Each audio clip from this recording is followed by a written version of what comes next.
What's up, everybody? My name is Octavion, and right now it's a very weird time that we're in. People are actually focusing on their finances, and they're actually concerned about it, which is like common, right? People normally are concerned about their finances, but people are actually paying attention to it. People are looking at the stock market. People are investing more. People are watching a lot more content on YouTube and doing a lot more Google searches on things related to finance. Now, of course, that could be based off of us being in a global pandemic right now, but also it could be because of a changing age. A time where people are beginning to realize that financial freedom and financial independence is something that most people should desire and most people should try to acquire. 61% of millennials actually are too afraid to invest. Now, of course, the range for millennials is kind of not really that well defined. Sometimes it's determined to be as young as 24. Sometimes people deem it as younger. Sometimes people like college students, current college students, were deemed millennials. And sometimes we're deemed Generation Z. Whatever we're called and whatever that gap is defined as, people just feel uninformed and people just feel uneducated on investing. And it's sad because the education system doesn't really teach people how to invest, nor what they need to invest. They don't give them the skills, the tools, and the ability to be able to invest. And that is given to that's supposed to be implied, and that's supposed to be something that kids are supposed to learn at home, when it's actually not. Education system is failing because finances is such a big part of people's livelihoods that it should be taught. 55%, according to Yahoo, of Americans, 55% of Americans, according to Yahoo, actually believe that they don't have enough money to invest. They don't have the resources to actually be able to invest. Their salary is not high enough. When in fact, it is. You can start investing at any point with as little money as you have. It's just about one, accommodating money for it. Well, actually, first, it's about one, cutting down unnecessary spending. Adjusting the amount of money you spend in order to be able to make time, or be able to make,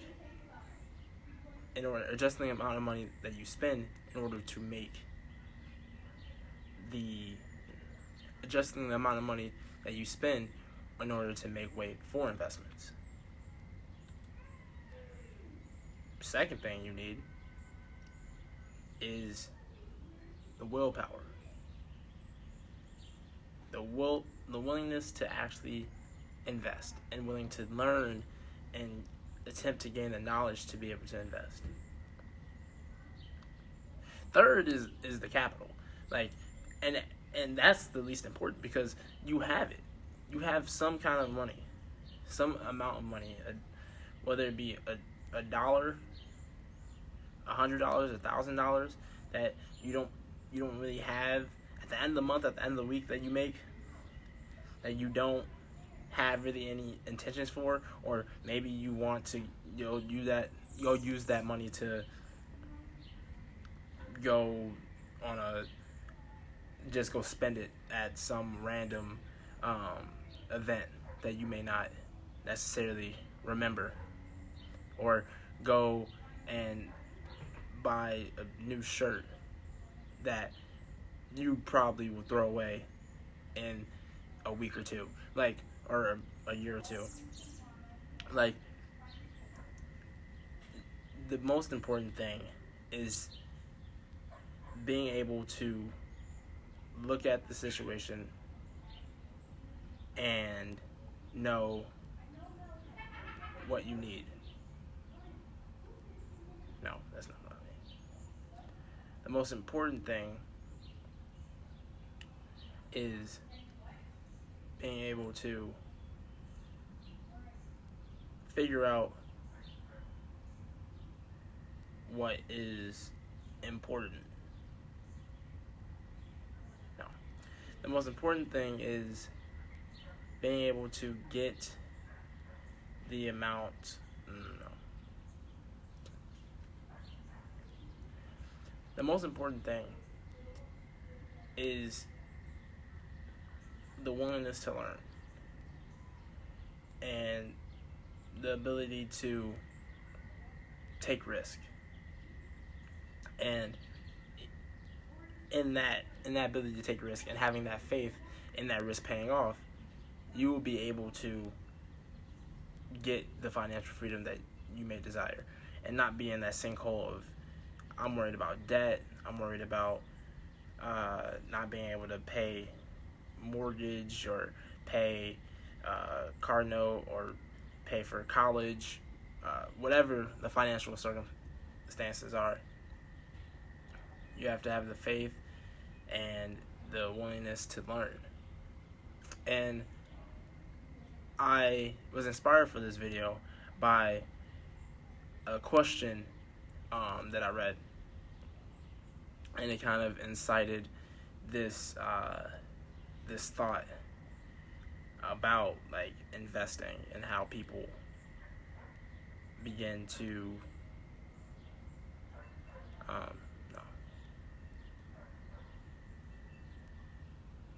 And I want to leave you with this question. And this question is kind of like a way to see your mentality and see how ready are you to invest. And depending on your answer, you will be able to see certain things that may need to change in order to help set you up for financial freedom and give you the opportunity that you actually want. So the question is, you have a 100-sided die that you like dice, yeah, a die, just one singular die. Yep, and it has 100 sides. If on 99 of the sides, I'm sorry, let's rephrase that. So, the question is, you have a 100-sided die. A die,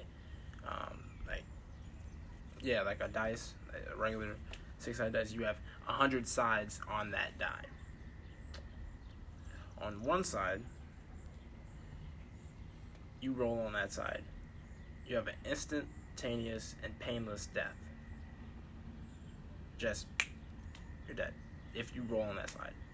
The other 99 sides, you will be given $1 million. So, in theory, when you roll the die, you have a 99% chance of getting $1 million. And you have a 1% chance of dying. How many times are you rolling the die? Thank you all for watching. Like, comment, subscribe. I'll catch you.